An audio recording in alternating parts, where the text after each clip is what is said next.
Sir stamp duty से अभी Maharashtra amnesty scheme आया स्टैम्प ड्यूटी, तो एग्जैक्टली ये क्या है और इससे किसको बेनिफिट हो रहा है? देखिए, एमनेस्टी स्कीम का मतलब ये है माफ करना। हाँ, एमनेस्टी का मतलब ये है पार्डन। बराबर।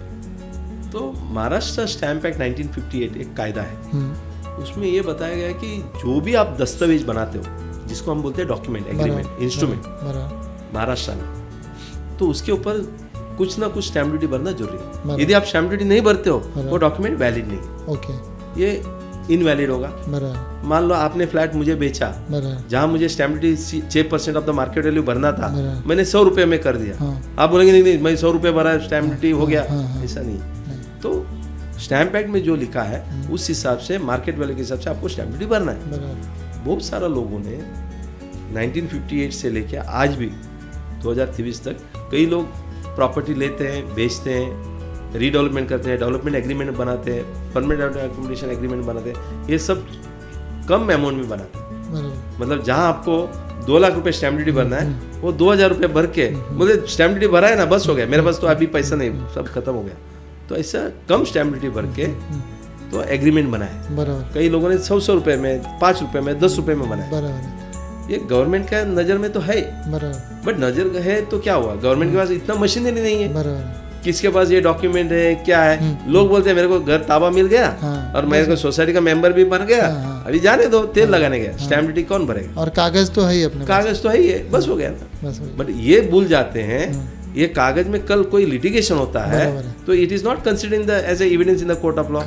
आपको section 34 of the Maharashtra stamp act में बताया गया, this will not be considered evidence in the court of law. यदि ये डॉक्यूमेंट आप कोर्ट में लेके जाते हो, कोर्ट क्या करेगी मालूम है?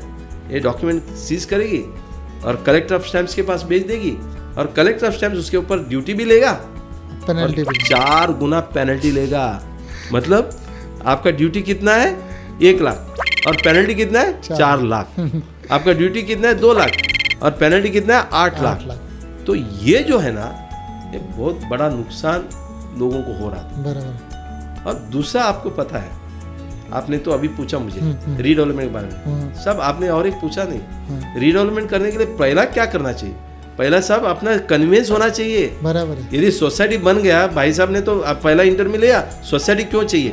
सोसाइटी इसके लिए भी तो चाहिए, जो जमीन बिल्डर के नाम से है वो मेंबर्स के नाम होना चाहिए, सोसाइटी के नाम से होना चाहिए, क्योंकि इंडिविजुअल नाम से तो हो नहीं सकता जमीन। करेक्ट।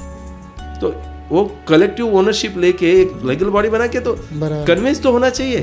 अभी कन्विंस होना है, उसका एक प्रावधान है। मान लो 100 फ्लैट है, हर आदमी ने अपना अपना फ्लैट का एग्रीमेंट का स्टैम्प ड्यूटी भरना चाहिए। यदि नहीं भरा है तो आपको कन्विंस मिलेगा नहीं। बराबर है। अभी कन्विंस मिलना है, 100 फ्लैट का एग्रीमेंट वेरीफाई करेंगे, उसमें से 10 आदमी ने फ्लैट ड्यूटी भरा नहीं, 90 लोगों ने भरा है या कम भरा है, 10 लोगों ने कम भरा है। उनको जितना डिफिसिट है ना साहब, वो भरने को लगाएगा। अभी डिफिसिट कितना है? 1 लाख हर एक का फ्लैट का, 10 लोगों का 10 लाख। अच्छा, पेनल्टी कितना है? 4 लाख। तो 4 मेंबर बोलता है तो मैं सीनियर सिटीजन हो गया, बराबर, मेरे पास तो है ही नहीं है, मेंटेनेंस देना भी मुश्किल है, मैं 5-5 लाख रुपए कैसा भरूं? करेक्ट है। ये नहीं भरने से क्या होगा? सोसाइटी कन्विंस भी नहीं होता है, बराबर है। और कन्विंस नहीं होना से रीडेवलपमेंट भी नहीं होता है, बराबर ना। तो इसके लिए गवर्नमेंट को लगा कि एक तो डीम्ड कन्विंस को प्रावधान देना चाहिए, बराबर, और लोगों का ये जो दर्द है वो मिटाने के लिए बोला कि हम एक नया स्कीम लाते हैं। वो स्कीम क्या है? Stamp duty amnesty scheme 2023। आप यकीन नहीं करेंगे साहब, आपको ये यकीन नहीं आएगा, किसी को यकीन नहीं आएगा, मुझे यकीन नहीं आया। जब मुझे न्यूज़पेपर में, मैं मतलब पत्रकारों ने मुझे फोन किया, आज कैबिनेट में ये निर्णय लिया, मतलब क्या निर्णय लिया? स्टैम्प ड्यूटी माफ। पागल है क्या? ये कोई पॉलिटिकल आदमी ने गलत फहमी दे रहा है, और बोला कि सब न्यूज़ में फैल रहा है। मैं बोला ये ऐसा हो ही नहीं सकता है। अभी तक जिंदगी में मेरा इतना तजुर्बा हो गया, 33 ईयर्स में, मैंने कभी भी देखा नहीं है कि स्टैम्प ड्यूटी माफ किया है। साहब ये टाइम में इन्होंने स्टैम्प ड्यूटी माफ किया, 1 लाख तक आपको स्टैम्प ड्यूटी माफ है। अच्छा, पेनल्टी तो 100% माफ है। ये ऐसा क्रांतिकारक निर्णय, और हर लोगों का स्टैम्प ड्यूटी है, छोटा छोटा आदमी का वो 25,000, 30,000, 50,000 आता है। आपको क्या करना है? स्टैम्प ड्यूटी एमनेस्टी स्कीम में सबमिट करना है डॉक्यूमेंट को, ओके, ऑनलाइन सबमिट करना है बराबर, और हार्ड कॉपी देना है, वो सर्टिफाई करेंगे, it is fully paid. Okay, मतलब आपको 25,000 50,000 जो स्टैम्प ड्यूटी आपने भरा नहीं ना, वो भी भरने का जरूरी नहीं, बराबर है, उसके ऊपर 4 गुना पेनल्टी है 400%, बराबर, वो भी नहीं भरना है। बराबर, तो आप बोलो इतना अच्छा स्कीम किधर है? करेक्ट, अच्छा, दूसरा ये स्कीम का बेनिफिट ऐसा है, आपने पूछा बेनिफिट क्या है? करेक्ट, सर ये स्कीम का इतना बेनिफिट है कि इसके पहले जितने भी स्कीम आए ना, सिर्फ रजिस्टर्ड डॉक्यूमेंट के लिए आए। बराबर, यदि आपने डॉक्यूमेंट रजिस्टर किया है, गवर्नमेंट के पास है, करेक्ट, और आपने ड्यूटी नहीं भरा है, तो अनरजिस्टर्ड डॉक्यूमेंट के लिए नहीं था। नहीं था, बराबर, ये टाइम में इन्होंने एमनेस्टी से लाया, रजिस्टर्ड डॉक्यूमेंट के लिए तो लाया ही है, हाँ, अनरजिस्टर्ड डॉक्यूमेंट के लिए भी लाया। मतलब नोटरी डॉक्यूमेंट भी हो जाएगा। बिल्कुल, बहुत सारे लोगों के पास नोटराइज डॉक्यूमेंट है, हाँ, बिना नोटराइज है, हाँ, वो भी एमनेस्टी स्कीम में आएगा। सिर्फ स्टैम्प पेपर का डेट देखेंगे। हाँ, वो भी देखो सर, ये हमने तो गवर्नमेंट को बोला है इसका हाँ, पहले का भी ले, इन्होंने 40 साल का, हाँ, इससे ज्यादा किधर देंगे? बराबर है, 1980 से लेके हाँ, हाँ, दिसंबर 2020 तक का, हाँ, हाँ, यदि आपने स्टैम्प ड्यूटी नहीं भरा है, कम भरा है, हाँ, हाँ, आपको 1 रुपया पेनल्टी भरना नहीं है, 1 लाख तक स्टैम्प ड्यूटी भरना नहीं है, तो 40 साल का मुद्दत है। बराबर, दूसरा महत्वपूर्ण ये भी है, देखो कितना निर्णय लिया, कितना कस्टमर का बेनिफिट है, लोगों को ये जानकारी होना जरूरी है। बराबर है, इसके लिए तो मैं बता रहा हूँ कि यदि आपका इंडस्ट्रियल है, आपका कॉमर्शियल है, रेसिडेंशियल है, बराबर, प्लॉट है, एग्रीकल्चरल है, या रोज है, बंगलोज है, सब के लिए दिया। अभी इसके पहले आया था क्या मालूम है? सिर्फ माड़ा के लिए आया था। बराबर, यदि माड़ा में आपका फ्लैट है तो उसके लिए आएगा, सिर्फ माड़ा के लिए था। बराबर, यदि गवर्नमेंट का लैंड में है उसको था। बराबर, उसके बाद उन्होंने बोला कि जो हाउसिंग सोसाइटी उनको रहेगा, वो भी रेसिडेंस का, कॉमर्शियल नहीं है, बराबर, ऑफिसर्स नहीं है। बट अभी ये टाइम में इन्होंने क्या किया, 5-6 एमनेस्टी स्कीम आके गया अभी तक, लेकिन ये इतना क्रांतिकारक है। बराबर, सब ये तो ठीक है, इसके अलावा और इन्होंने लाया, आप यकीन नहीं करेंगे, डेवलपमेंट एग्रीमेंट, आपका assignment deed, power of attorney, gift deed, mortgage deed, company का अमालगमेशन, जिधर भी आपका स्टैम्प ड्यूटी, जितने भी आर्टिकल्स है, 63 आर्टिकल्स है साहब, 63 टाइप ऑफ आर्टिकल है जो इमोल प्रॉपर्टी का संबंधित है।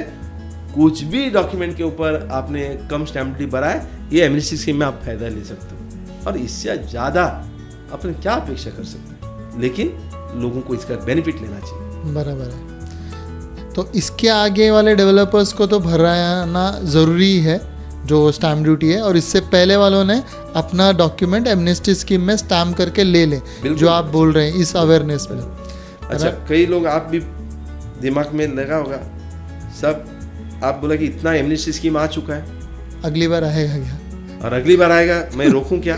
एक तो ये सवाल आपका मन में होगा, और दूसरा आप ये भी बोलते होंगे कि अभी तक तो मैं भराने कुछ नहीं हुआ, अभी ये स्कीम में जाके मैं क्यों मेरा डॉक्यूमेंट उधर एक्सपोज करूं, क्या जरूरी है? और तीसरा आप ये भी बोलेंगे कि सब ठीक है, अभी तक जो है इससे मुझे तो कुछ लगता नहीं, फर्क भी नहीं पड़ा, मैं अभी तक किया नहीं है, आप इतना स्कीम बोल रहे हो, क्या रियली ऐसा कोई डॉक्यूमेंट है क्या? मैं बताऊं आपको, अभी भी 5-6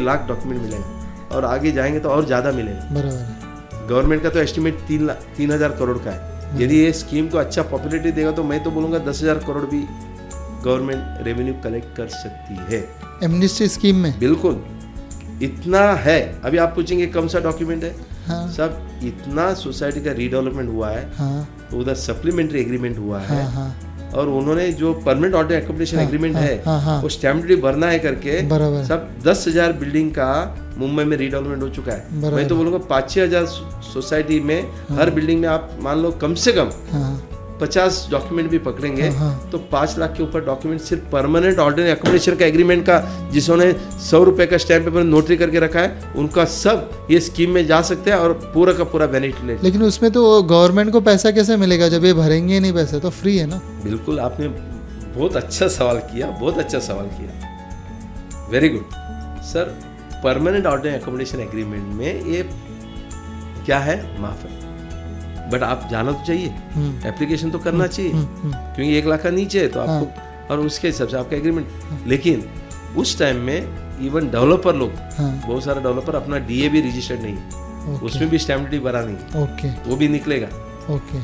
बराबर। और बहुत सारा सोसाइटी जैसा कि मोर देन 50% हाउसिंग सोसाइटी आज भी कन्विंस हुआ नहीं। हर एक बिल्डिंग में कम से कम 5-6 डॉक्यूमेंट ऐसा है जिनका क्या है, स्टैम्प ड्यूटी भरा नहीं है। तो आज आप 1 लाख सोसाइटी है महाराष्ट्र में, 1,20,000 है। बराबर। अब 20,000 छोड़ो, 1 लाख है, 1 लाख है तो 5 डॉक्यूमेंट एक सोसाइटी का पकड़ेंगे तो भी आपका 5 लाख डॉक्यूमेंट है, उसका भी स्टैम्प ड्यूटी बाकी है। तो करने को जाएंगे तो बहुत सारा डॉक्यूमेंट है। बराबर। माड़ा का बहुत सारे लोगों ने अपना स्टैम्प ड्यूटी भरा नहीं है, एमएमआरडी का नहीं भरा, कलेक्टर का लैंड का भरा नहीं है, एसआरए का भरा नहीं है। एसआरए का जितने भी घर दिया है ना, लेकिन उनको सबको इस स्कीम में जाना चाहिए, बेनिफिट लेना चाहिए। तो गवर्नमेंट कितना ड्यूटी लेती है नहीं लेती है वो मेरा काम नहीं है, आपका काम नहीं। बराबर। बट हमारा काम ये कि ये जो नागरिक का सुविधा के लिए जो दिया है सबने फायदा पहुंचाना और उनको बोलना ये बेनिफिट लेना चाहिए। बराबर।